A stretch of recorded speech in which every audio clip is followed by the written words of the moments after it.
পনির মশলাটা রেডি হয়ে গেছে। এবার এখানে আমি দিয়ে দেব পনিরগুলো সব ধুয়ে কেটে রেখেছি। একটুখানি সস দেবো।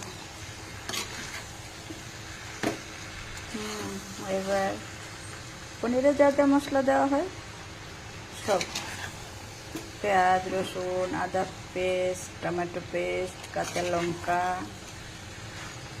এখন লবণ, হলুদ যা কিছু আছে সব দেওয়া হয়ে গেছে। মটরশুঁটি দিয়ে মটর পনির।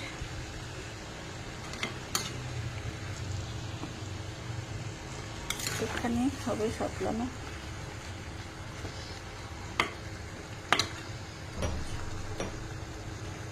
এবার মশলার